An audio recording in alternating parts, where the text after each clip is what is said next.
నమస్తే అశోక్ గారు. సో 3,20,000 కోట్ల రూపాయలకు సంబంధించినటువంటి బడ్జెట్, సూపర్ సిక్స్ పథకాలు, వాళ్ళు అలొకేట్ చేసినటువంటి కేటాయింపులు ఇవన్నీ చూస్తున్నప్పుడు బడ్జెట్కి సంబంధించి ఫుల్ఫిల్గా ఉందా, లేదంటే ఆ నెంబరింగ్ చూస్తుంటే టెంప్టింగ్గా ఉంది కానీ ప్రజలకు సంబంధించిన ఆకాంక్షల్ని నెరవేర్చే విధంగా ఉందా?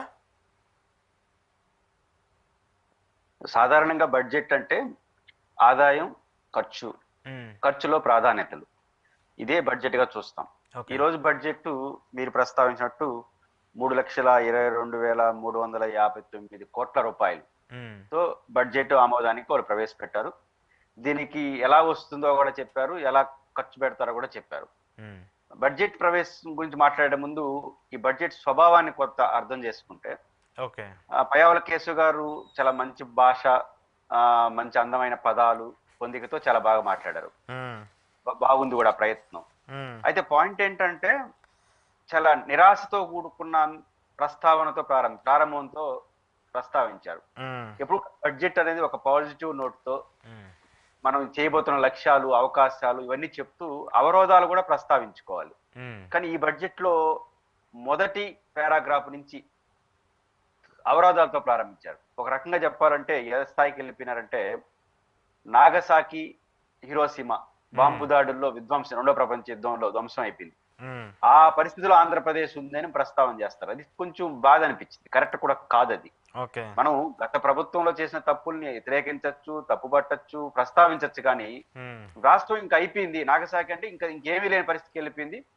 కాకపోతే దాంట్లో ఆయన పాజిటివ్ ఏంటంటే, అక్కడి నుంచి ఆ దేశాలు కోలుకోలేదు, మనం కోలుకోలేమా అనే యాంగిల్ తీసుకొచ్చాడు చివరకు. ఇది ఈ పోలిక సరైనది కాదు.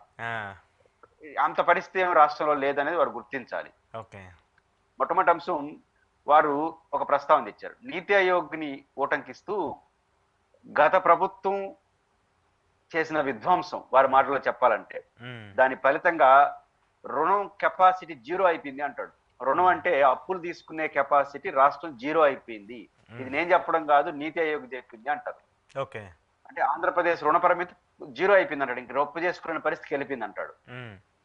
ఏ రాష్ట్రానికి లేదు, ఒక ఆంధ్రప్రదేశ్ లోనే ఉందని కూడా ప్రస్తావించారు. నా పాయింట్ ఏంటంటే, ఈ ఏడాది ముగుస్తున్న ఏడాది దాదాపు 70,000 కోట్లు అప్పు చేసినారు. అవును.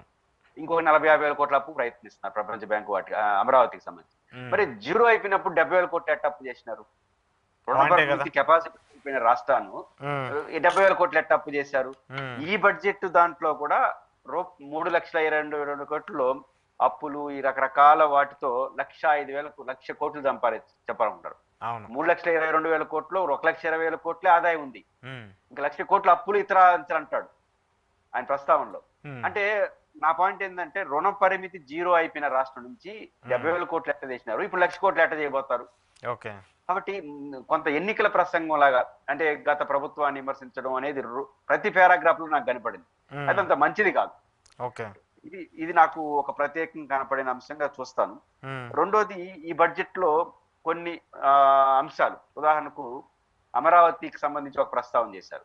నో డౌట్ వాళ్ళు రాజధానిని కేంద్రీకృత రాజధాని నిర్మిస్తారన్నారు, చేసుకోవచ్చు, తప్పేం లేదు. అయితే ఆయన వాడిన 2 భాషలు మాత్రం నేను ప్రస్తావిస్తాను.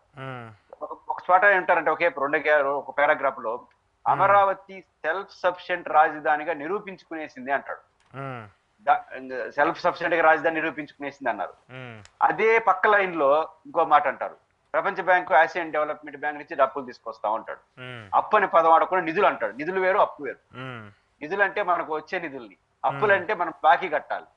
అంటే సెల్ఫ్ సఫిషియెంట్ రాజధానిగా నిరూపించుకుందని ఒక పదం వాడి, ఆ మరుసటి లైన్ లోనే ప్రపంచ బ్యాంకు, ఆసియన్ డెవలప్మెంట్ బ్యాంక్ నుంచి డబ్బులు తీసుకొస్తాం అంటారు, అప్పులు తీసుకొస్తారు 50,000 కోట్లు. మరి సెల్ఫ్ సఫిషియెంట్ ఎట్ అవుతుంది?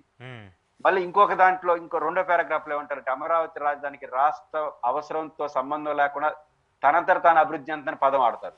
ఈ బడ్జెట్ లోనే 6,000 కోట్లు కేటాయించారు. ఇదే బడ్జెట్ మరి 6,000 కోట్లు ఎందుకు కేటాయించారు రాష్ట్ర బడ్జెట్ నుంచి? అంటే పరస్పర విరుద్ధమైనటువంటి అంశాలు మనకి ఇక్కడ కనిపిస్తాయి.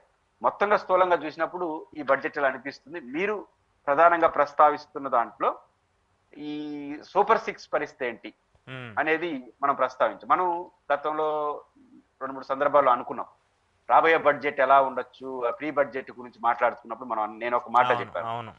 ఒక 2 పథకాలు అయితే యాడ్ అయ్యే అవకాశం ఉంది అని చెప్పాను. అది ఒకటి అమ్మఒడి, 2 రైతు భరోసా. అది యాడ్ అయింది.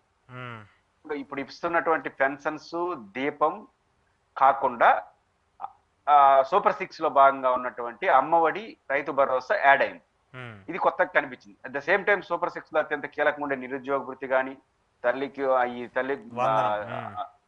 తల్లికి వందనం పేరుతో మహిళలకు సంబంధించి 18 సంవత్సరాలు నిండిన ప్రతి ఆడబిడ్డకి 1500 రూపాయలు పర్ మంత్ ఇవ్వడం కానీ, ఇట్లాంటి 2 కీలకమైన మరిన్ని కొన్ని అంశాలు ఈ బడ్జెట్ లో రాలేదు. అంటే ఆ 2 పథకాలు అమలు కావు. ఇప్పుడు లేదు, ఈ ఫైనాన్స్ ఇయర్ లో తల్లికి వందనం, రైతు భరోసా, పెన్షన్స్, ఈ దీపం పథకం, ఈ 4 అమల్లోకి వస్తాయి. ఈ 4 ఎట్లా అమలు చేస్తారు, ఎన్నికల స్పిరిట్ తో అమలు చేస్తారు అనేది రెండో చర్చ. ఈ 4 పథకాలు మాత్రం అమలు చేయబోతున్నారు అనేది మనకి ఈ బడ్జెట్ లో మనకు కొంత అర్థం అవుతుంది. ఓకే, ఇక్కడ పాయింట్ గతంలో జగన్మోహన్ రెడ్డికి సంబంధించి కావచ్చు, ఆయన 5 ఏళ్ల పాటు ఉన్నప్పుడు కూడా బడ్జెట్ అంతా కూడా 2,40,000 నుంచి 2,70,000 కోట్లు ఇలానే